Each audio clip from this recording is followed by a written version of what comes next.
Further with the chapter number 7 revision, that is coordinate geometry. Now in this chapter, in the last video we have already studied about the first part of this chapter, that was the distance formula, right?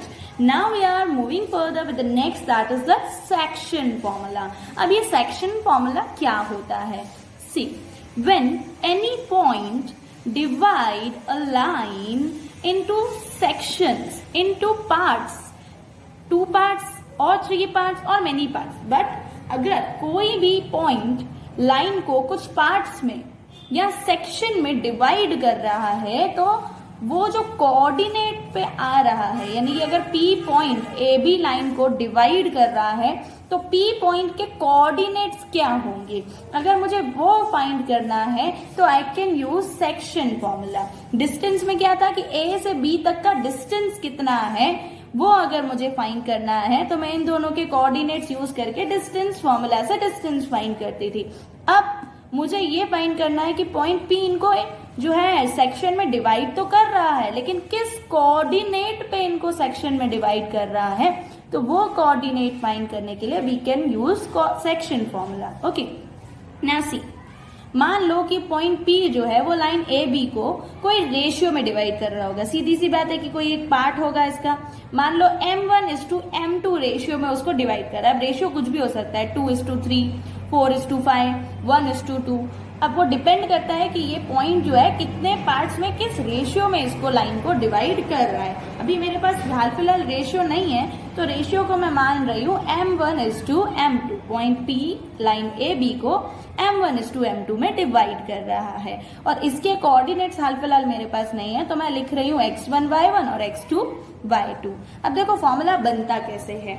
अगर मुझे इसका x coordinate find करना है, तो x coordinate find करने के लिए मुझे क्या करना पड़ेगा, m1 into x2 m2 into x1, m1 into x2 plus m2 into x1, cross multiply हो गया एक तरह से, है ना, divide by m1 plus m2.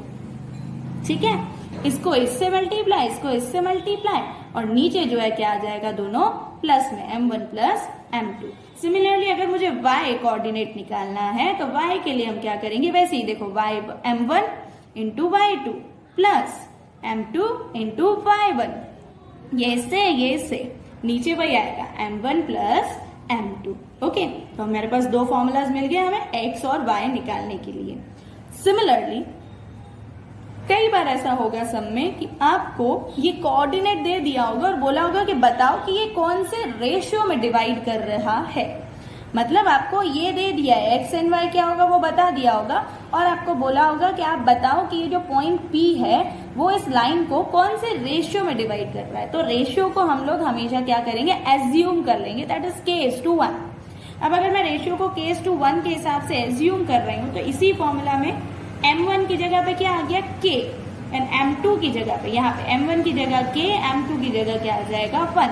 तो मेरा जो फॉर्मूला है वो किस तरह से बनेगा, देखो, इसकी जगह आ गया k और इसकी जगह आ गया 1. तो फॉर्मूला कैसे बनेगा, k into x2 and 1 into x1, k into x2 plus 1 into x1, नीचे k प्लस 1. वैसे ही फॉर्मूला है, खाली m की जगह k आ जा रहा है और 1 आ जा रहा है. y का देखो, k into y2 and 1 into y1, नीचे k plus 1. Okay, so in this way we can find the ratio also. Point दिया हो और रेशियो भी हम इसी फॉर्मूला की हेल्प से फाइंड कर सकते हैं. अब एक थर्ड केस होता है जो बहुत ही अच्छा होता है, और ये आपको ना शॉर्ट सम्स में बहुत ज्यादा काम आने वाला है. जब रेशियो 1:1 हो, अगर ये पॉइंट जो है इस लाइन को 1:1 में डिवाइड करे, 1:1 मतलब इक्वली डिवाइड कर रही है, तो उस केस में आपका फॉर्मूला क्या होगा. देखो, बात आती है कि तब जो अगर मुझे x एंड y फाइंड करना है ना, बहुत इजी हो जाएगा. बिकॉज 1:1 इक्वली डिवाइड करना मतलब क्या कि P जो है इस लाइन का मिड पॉइंट होगा, क्योंकि मिड पॉइंट मीन्स भी वही होता है ना जो लाइन को इक्वल पार्ट्स में तोड़ दे।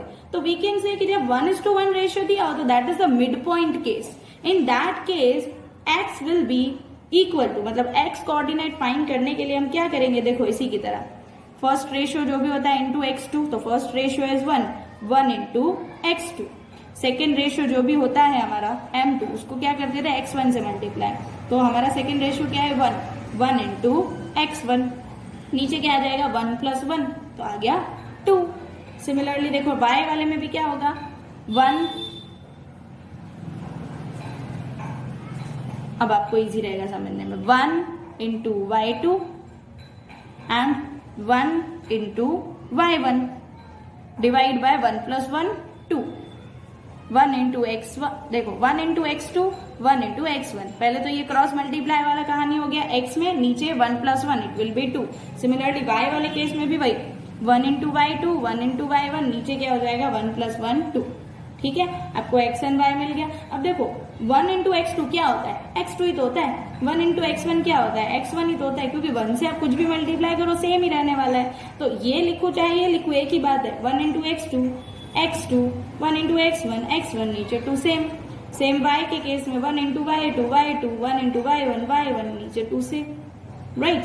सो है यही फॉर्मूला, सिर्फ आपके रेशियोज में चेंज आएगा। तो इस तरह से आपको खाली ध्यान रखना है। 3 केसेस हैं, पहला जब आपको इसका x and y coordinate find करना हो, दूसरे केस में आपको x एंड y कोऑर्डिनेट दिए होंगे, आपको k:1 यानी रेशियो फाइंड करना होगा, and the third case is what, mid point case, जिसमें आपको रेशियो 1:1 दिया हो। तो आपका फॉर्मूला और सिंपल हो जाएगा और डायरेक्ट आ जाएगा x2 + x1 by 2 and y2 + y1 by 2। Okay, चलो now we will learn how to apply these formulas in practical sums. See question number 1 of exercise 7.2. Find the coordinates of the point which divides the join of -1 and 7 and 4 and -3 in the ratio of 2:3.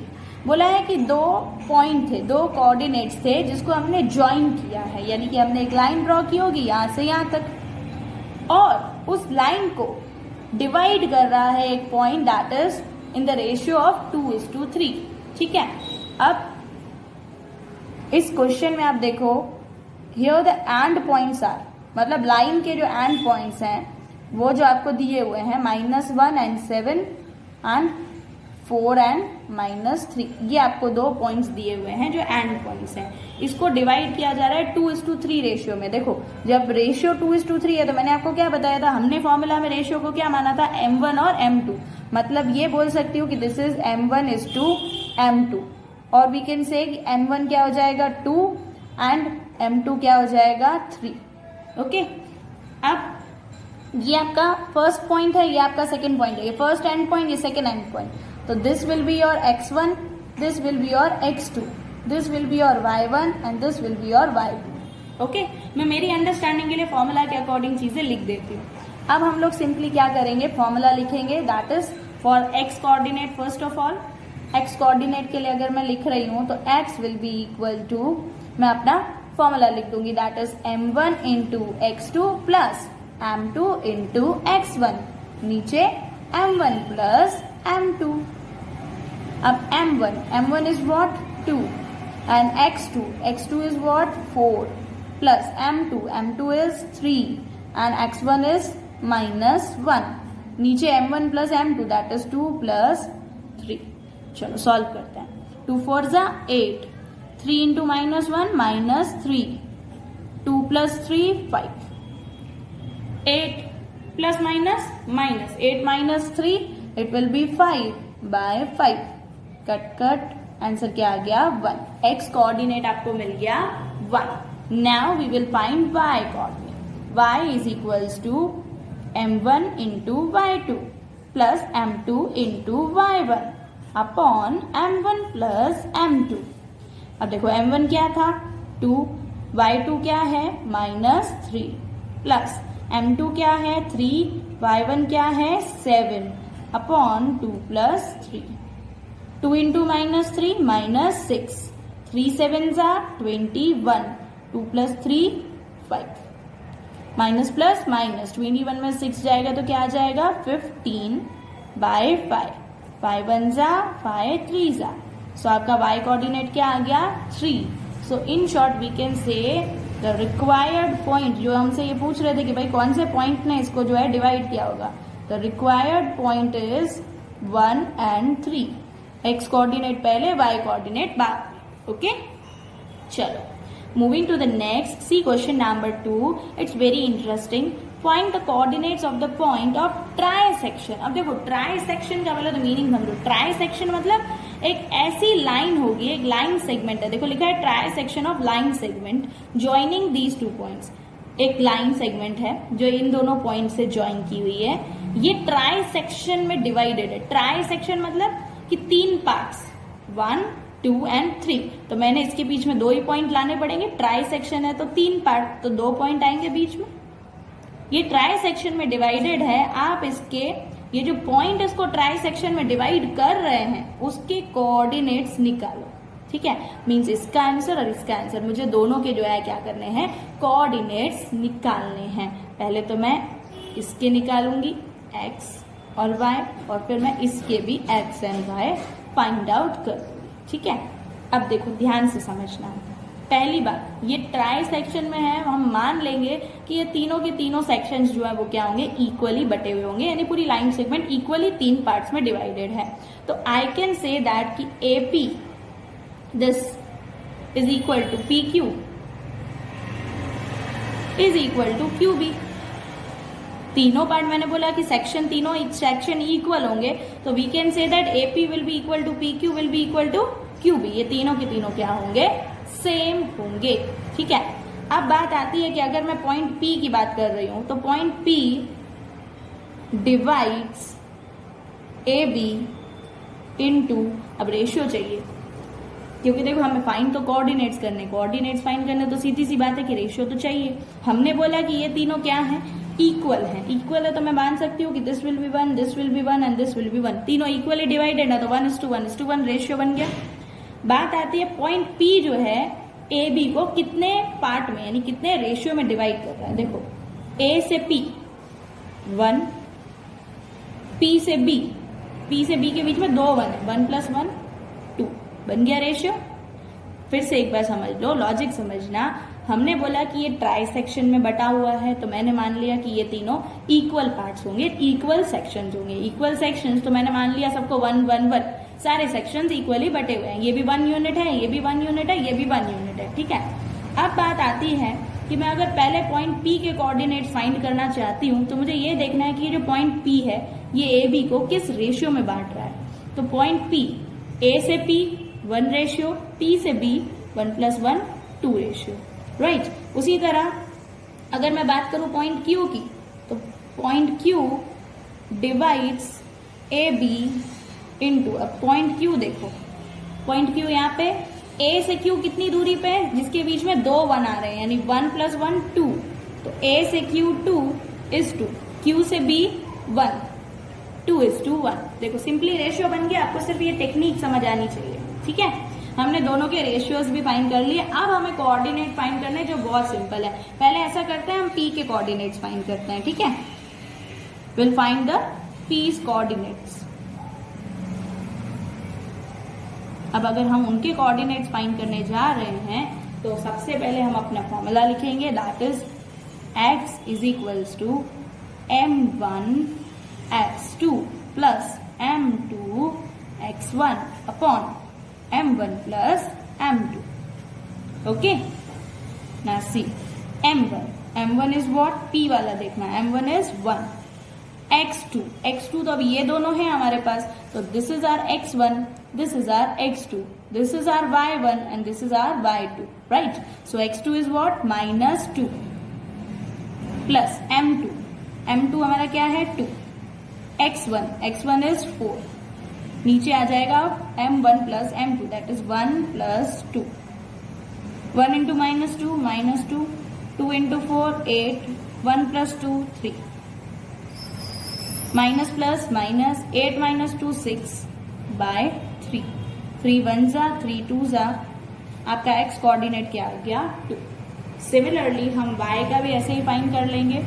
y is equals to क्या था formula, m1 plus into y2 plus m2 into y1 by m1 plus m2 is equals to, अभी m1 क्या है, वही है वापस से 1, y2 क्या है -3 प्लस m2 क्या है 2 एंड y1 क्या है -1 अपॉन m1 प्लस m2 यानी 1 प्लस 2। देखो 1 into -3 2 into -1 -2 upon 1 plus 2 that will be 3। ठीक है, minus minus plus 3 plus 2 5 sign minus की अपॉन 3 -5/3 आपका आंसर आ रहा है y का। ठीक है, तो पॉइंट P आपको मिल गया। Point P is having the coordinates 2 and 5/3। Okay, similarly we will find the Q's coordinate. अब Q के कोऑर्डिनेट्स अगर मुझे फाइंड करने हैं तो मुझे वापस से वही करना पड़ेगा कि x कोऑर्डिनेट और y कोऑर्डिनेट निकालना पड़ेगा। चलो अगर x निकालते हैं तो formula will be again m1 into x2 plus m2 into x1 upon m1 plus m2।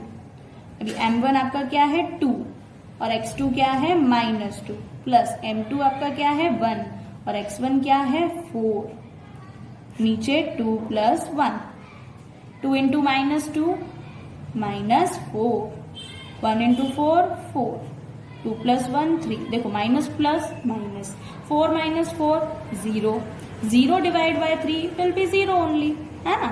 उसी तरह से will find the y coordinates that is m1 y2 plus m2 y1 upon m1 plus m2। अब देखो m1 क्या है 2, y2 क्या है -3 plus m2 क्या है 1 एंड y1 क्या है -1, नीचे 2 plus 1, 2 into -3 -6, 1 into -2 sorry 1 into -1 -1 upon 3, minus minus plus 6 plus 1 7 sign minus की 6 is a bigger term that's why नीचे 3 से। सो आपके Q के कोऑर्डिनेट्स जो है वो क्या आ जाएंगे 0 and -7/3। So finally you found the coordinates of both. P का भी कोऑर्डिनेट आपने फाइंड कर लिया एंड Q का भी कोऑर्डिनेट फाइंड कर लिया। ओके, इसी तरह का आपका ना क्वेश्चन नंबर 9 है जिसमें ना 4 सेक्शंस हैं, तो आपको वो भी इसी तरीके से फाइंड करना है। You can try that by the same method. Okay, moving to the next. Next question number 4. Find the ratio in which the line segment joining the points -3 10 and 6 and -8 is divided by -1 6। बोला है आप ratio find करो उस line segment का जिसके ये दो and points हैं, यानी इन दोनों पॉइंट से लाइन सेगमेंट ज्वाइन है और वो डिवाइड हुई है इस कोऑर्डिनेट के थ्रू, मतलब इस कोऑर्डिनेट ने उस लाइन सेगमेंट को डिवाइड किया है। अब आप बताओ कि रेशियो क्या होगा। देखो इस केस में हमें क्या है ना, वैसे हम फाइंड करते थे एक्स एंड वाई, यानी जो भी लाइन जो है डिवाइड करती थी, मान लो पॉइंट पी जैसे हमने पहले माना था, पहले हम ये फाइंड कर रहे थे, लेकिन अब हमारे पास ये चीज ऑलरेडी अवेलेबल है। मान लो -1 and 6 जो ऑलरेडी हमारे पास अवेलेबल है, यानी आंसर्स ऑलरेडी दिए, हमें रेशियो फाइंड करना है। रेशियो मतलब हमें m1:m2 को फाइंड करना है। ओके, अब बात आती है कि कैसे करेंगे। चलो फॉर्मूला देखो सेम ही रहेगा, सिर्फ m1 and m2 आपको नहीं पता है। ये दो पॉइंट से लाइन बनी हुई है तो ऑब्वियसली बात है कि this will be your x1 and this will be your x2, this is your y1 and this is your y2। ठीक है, अब हम लिखेंगे वही हमारा formula, x is equals to m1 into x2 plus m2 into x1 upon m1 plus m2। अभी हमारे पास m1 जो है वो क्या है वही तो मुझे नहीं पता है, x मुझे पता है, x इज व्हाट -1। ठीक है, अब आगे x2 जो है मेरा, आप देखो तो क्या है 6 प्लस m2 वो भी मुझे नहीं पता है, x1 मुझे पता है that is -3 upon m1 plus m2 तो वो तो मुझे अभी भी नहीं पता है। ओके, अब आगे और क्या सॉल्व होगा, आगे ये हो सकता है कि ये जो यहाँ पे नीचे डिवाइड में ये वहां जाके मल्टीप्लाई होगा -1 से। अब -1 से ये मल्टीप्लाई होगा तो क्या होगा, -1 इंटू m1 तो -m1, -1 इंटू m2 तो minus plus -m2 is equal to 6 into m1 6m1 plus -3 into m2 -3m2। ठीक है, -m1 -m2 ऐसा कर सकती हूँ कि ये वाले जो हैं ये वहां ले लेती हूँ, ये अगर नंबर्स वहां ले लूंगी तो क्या होगा, ये यहाँ 6m1 प्लस में है, वहां जाके हो जाएगा -6m1, यहाँ ये माइनस में, वहां जाके हो जाएगा +3m2, सामने कुछ नहीं बचा तो 0। अब इसको सॉल्व कर लो, देखो m1 and m1 like terms हैं, माइनस माइनस प्लस 6, यहाँ कुछ नहीं मीन्स 1, 6 एंड 1 क्या हो जाएगा 7m1 sign minus because 6 is a bigger term, m2 like term है, माइनस प्लस माइनस 3 में से 1 गया 2m2 sign plus because 3 is a bigger term is equals to 0. Okay, this is your equation 1. I can say this is your equation number 1. Okay, now this step can be moved forward and we can solve this more. अब आप सोच रहे होगे कि इसको अभी और कैसे सॉल्व करेंगे, let me tell you. Minus वाला जो है ना इसको वहां ले लेती हूँ, देखो 2m2 यहीं रहने दो, -m1 वहां जाएगा तो 0 के पास जाके हो जाएगा +m1, राइट। अब एक चीज क्या कर सकते हैं अपन, देखो 2m2 मतलब क्या, 2m2 के साथ मल्टीप्लाई में है, तो अगर m2 वहां जाएगा तो m1 के नीचे आ जाएगा डिवाइड में, यहां मल्टीप्लाई में था वहां जाके क्या हो जाएगा डिवाइड। उसी तरह 6m1 के साथ मल्टीप्लाई में था, सॉरी 7m1 के साथ मल्टीप्लाई में था, तो जब 7 वहां जाएगा तो वो भी 2 के नीचे जाके डिवाइड में हो जाएगा। लॉजिक समझना, m2 2 के साथ मल्टीप्लाई में है, वहां जाएगा तो इसके नीचे डिवाइड में, 7m1 के साथ मल्टीप्लाई में है, ये भी वहां जाएगा तो 2 के नीचे डिवाइड में, तो m1 बाय m2 का रेशियो क्या मिला 2/7। मैं इसको ऐसा लिख सकती हूँ m1 is to m2 is equals to 2 is to 7, right. देखो m1 के सामने 2 तो पहले 2, m2 के सामने 7 तो पहले उसके बाद 7। अब हम चेक करते हैं, ये तो हमने सिर्फ x कोऑर्डिनेट से ऐसा m1 m2 निकाला है, हमें y कोऑर्डिनेट को भी एक बार चेक करना पड़ेगा कि y वाले से 6 से अगर मैं इस फॉर्मूला को सॉल्व करती हूँ तो क्या सेम आएगा। चलो अभी y का फॉर्मूला लिखते हैं। y का फॉर्मूला क्या था, m1 into y2 plus m2 into y1 upon m1 plus m2, right. अब देखो y तो आपको पता है 6, m1 क्या है वो मुझे नहीं पता, y2 मुझे पता है, y2 this -8 plus m2 again we don't know, y1 is 10 upon m1 plus m2। वापस वही चीज होगी, ये वहां जाके मल्टीप्लाई होगा, 6 into m1 6m1, 6 into m2 6m2 is equals to m1 into -8 m1, m2 into 10 10m2। फिर क्या होगा, ये वाले नंबर्स वहां आएंगे, 6m1 वहीं पे, 6m2 वहीं पे, -8m1 वहां जाएगा तो क्या हो जाएगा +8m1 और प्लस 10m2 वहां जाएगा तो -10m2, सामने कुछ नहीं तो 0। कैलकुलेट करो, 6m1 plus 8m1 it will be 14m1 plus minus minus 10 में से 6 गया तो 4m2 साइन माइनस की क्योंकि 10 is a bigger one is equals to 0। अब अगेन क्या करेंगे, वही जैसे पहले किया था, जो माइनस में है उसको वहां ले लो, 14m1 ये माइनस में ना तो इसको वहां ले लो तो पॉजिटिव का 4m2 हो जाएगा। वापस से वही कहानी कि 4m2 के साथ मल्टीप्लाई में तो 4 वहां जाएगा, या ऐसा कर लो 14 वहां ले लेते हैं, ठीक है, m1 ऊपर ही रहना चाहिए, m1 यही रखो, m2 यहां ले आओ, m2 वहां 4 के साथ मल्टीप्लाई में था तो m2 यहां आके हो गया डिवाइड में, उसी तरह 4 वहीं पे 14 m1 के साथ मल्टीप्लाई में था, 14 वहां जाके हो गया डिवाइड में, ठीक है।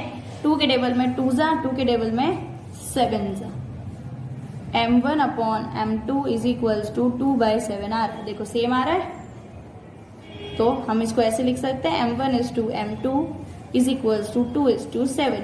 In short we can say the required ratio जो इन्होंने हमसे पूछा था, दैट इज 2:7, दोनों में सेम ही आएगा. Okay, so in this way you need to solve by both the formulas of x coordinate also and y coordinate also, and you need to see कि आंसर क्या आ रहा है. चलो, now see question 5. Find the ratio in which the line segment joining A and B point is divided by x axis.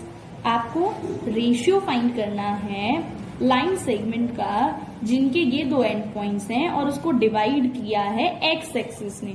Means हो सकता है कि वो लाइन सेगमेंट एक्स एक्सिस से पास हो रही होगी और उसके बीच में जो है एक्स एक्सिस उसको डिवाइड कर रही है. मतलब मान लो दिस इज द ग्राफ, तो ये जो लाइन है वो ऐसे हो रही होगी, इस तरह से लाइन बन रही होगी जो एक्स एक्सिस इसके ऊपर आ रही है.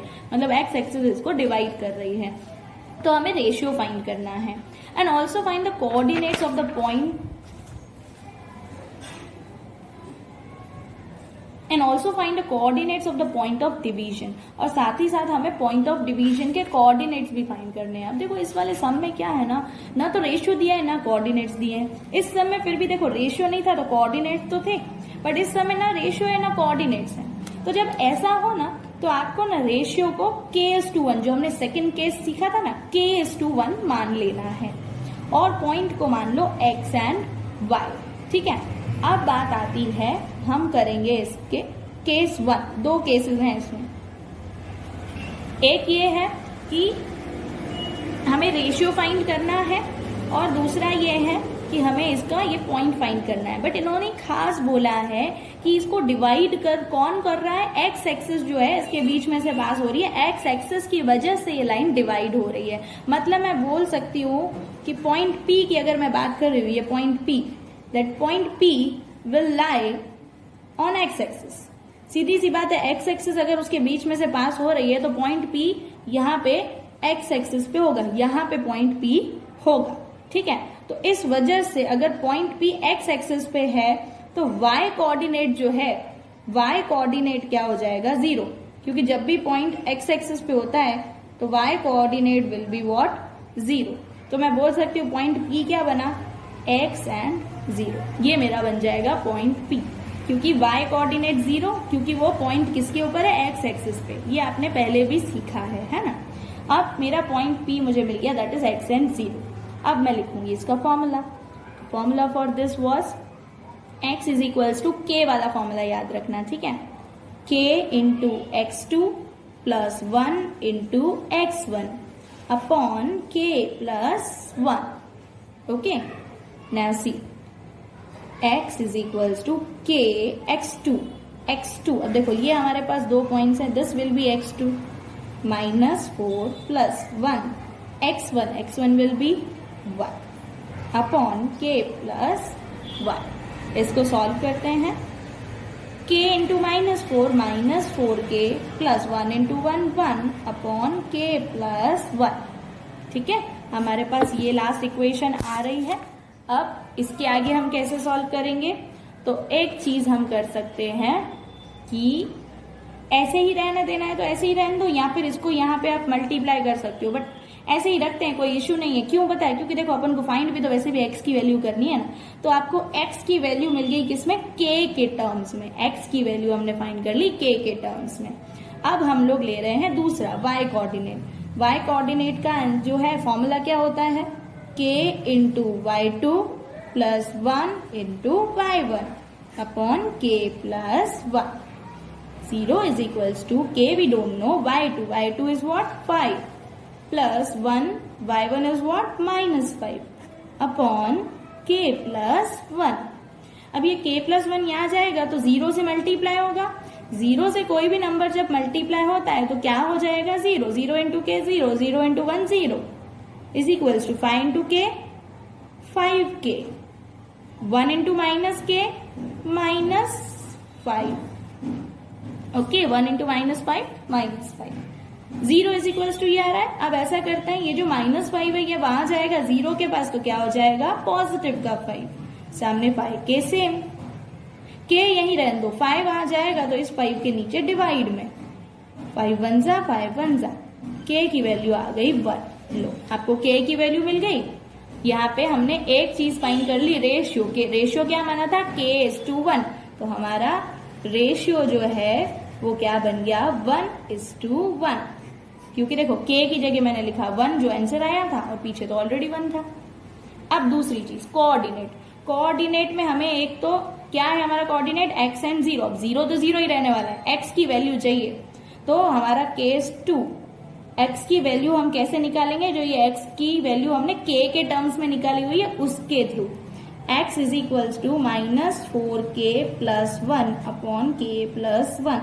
हम जहां जहां k है वहां वहां k की वैल्यू डाल देते हैं। -4k है 1 + 1, नीचे भी k की जगह 1 + 1, -4 × 1 -4 + 1, 1 + 1 2, -5 + 1 सॉरी -4 + 1 प्लस 4 में से 1 गया तो 3, बट साइन माइनस की because 4 is a bigger term, नीचे 2 सेम।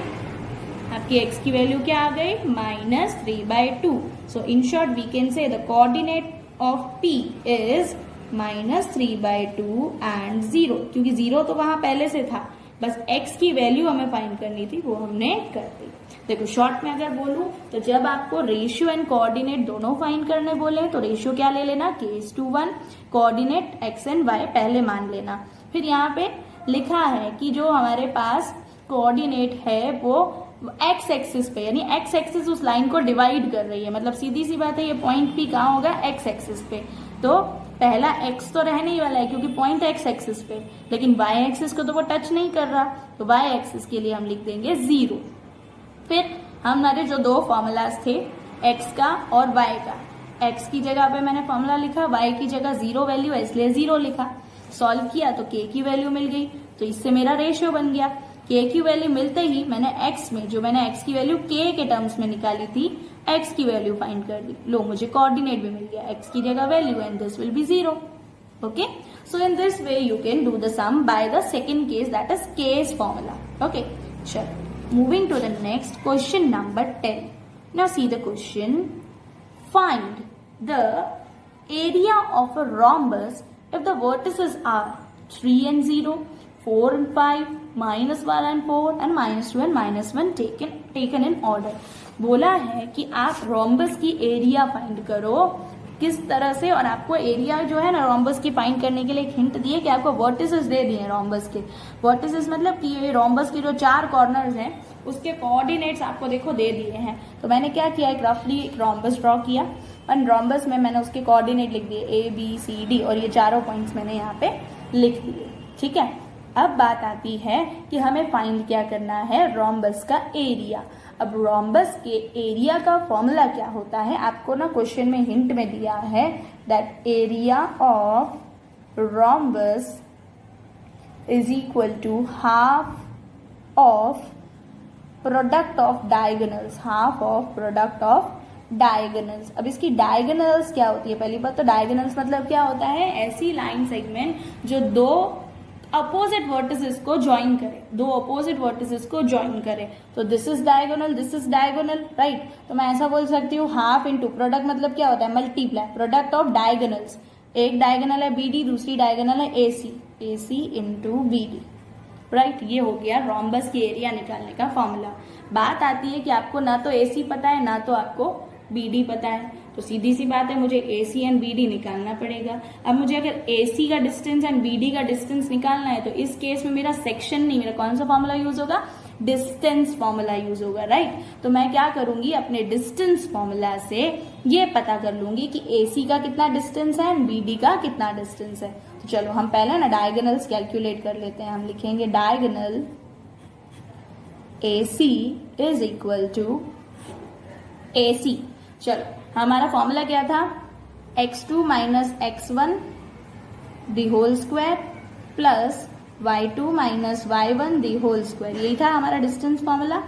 अभी x2 अगर आप इन दोनों को ले रहे हो तो x2 will be this -1 minus x1 will be 3 the whole square plus y2 will be 4 minus y1 will be 0 the whole square, minus minus plus 1 and 3 4 minus 4 का स्क्वायर प्लस 4 माइनस 0 4 का स्क्वायर, -4 का square will be 16 and 4 का square will be 16, 16 plus 16 32। आपका answer क्या आ रहा है? 32। अब बात आती है कि अगर 32 आ रहा है हमारा आंसर, तो 32 को हम सॉल्व कैसे करें? तो पता है मैंने आपको एक स्प्लिटिंग द टर्म मेथड बताया था, दैट 32 को आप प्राइम फैक्टर निकालो। 2 के टेबल में 16 जा, 2 के टेबल में 8 जा, 2 के टेबल में 4 जा, 2 के टेबल में 2 जा, 2 के टेबल में 1 जा। 2 कितने टाइम्स आ रहा है? 5 टाइम्स। तो instead of 32 I can write 2 into 2 into 2 into 2 into 2। अब देखो, इन दोनों की पेयरिंग हुई, इन दोनों की पेयरिंग हुई, इसकी पेयरिंग नहीं हो रही। जिन दो की पेयरिंग हुई वो 2 बाहर आ जाएंगे, इन दोनों की पेयरिंग की जगह एक 2 बाहर, इन दोनों की पेयरिंग के लिए एक 2 बाहर, अंदर ये 2 रह गया। 2 2 जा 4√2। हमारी फर्स्ट डायगोनल का आंसर आ रहा है 4√2। अब इसी तरह से हम सेकंड डायगोनल फाइंड करते हैं, दैट इज BD। अब अगर मैं BD की बात करूं तो अगेन x2 BD ये दो ले रहे हैं हम लोग, तो x2 will be what? -2 minus x1 will be what? 4 का स्क्वायर प्लस y2 -1 माइनस 5 का whole square, minus minus plus 2 and 4 कितना हो जाएगा? 6 का whole square plus minus minus plus again -6 का होल स्क्वायर। अभी -6 का होल स्क्वायर विल बी 36, दूसरा भी 36 ही होगा क्योंकि वो भी सेम ही है। 36 प्लस 36 दैट विल बी 72। अब आपको 72 के इस तरह से फैक्टर्स निकालने हैं कि सॉल्व करने पे देखें कि क्या शॉर्ट बनता है। चलो 72, 2 के टेबल में 36, 2 के टेबल में क्या आएगा? 2 के टेबल में जाएगा 18 जा, 2 के टेबल में 9 जा, 3 के टेबल में 3 जा, 3 के टेबल में 1 जा। तो अब इसकी आप पेयरिंग अगर करो स्प्लिट, तो 2 इंटू 2 इंटू 2 इंटू 3 इंटू 3। देखो इन दो 2 की पेयरिंग 2 बाहर, दो 3 की पेयरिंग 3 बाहर, एक 2 की कोई पेयरिंग नहीं बैठती, तो सेम 2 3 जा 6√2, 6√2 दूसरी वाली डायगोनल का आंसर आ रहा है। ठीक है, अब दोनों डायगोनल के आंसर मिल गए, तो अब हम अपने क्वेश्चन में लिखेंगे, आई मीन हमारे फॉर्मूला में लिखेंगे half into AC is what? 4√2 and into BD is what? 6√2। ठीक है, अब हमें क्या करना है? इनको करना है मल्टीप्लाई। देखो हाफ इंटू √2 इंटू √2 इंटू √2 क्या हो जाएगा? 2। 4 इंटू 6 वो अलग से लिख दो, पहले मैंने √2 को सॉल्व कर दिया। 2 2 कट, 4 6 जा 24, 24 इंटू 1 24, तो 24 स्क्वायर यूनिट्स। क्योंकि हमारे पास इसका क्या मेजरमेंट नहीं दिया था, इसलिए हम लिख रहे हैं स्क्वायर यूनिट्स। तो हमारा आंसर आ गया 24 square units which is the area of rhombus. ठीक है, तो पहले आपको अच्छे से क्वेश्चन रीड करना है एंड देन आपको उसको समझने की कोशिश करनी है कि इस फॉर्मूला में हमें करना क्या है, हमें कौन सा वाला फॉर्मूला लगाना है, सेक्शन फॉर्मूला या फिर डिस्टेंस फॉर्मूला। एरिया फॉर्मूला का कोई भी सम आपको नहीं आएगा because as it is the deleted topic. Okay, so I hope the concepts of both the formulas are clear to you and you will be able to apply those formulas in any type of question, right? Thank you.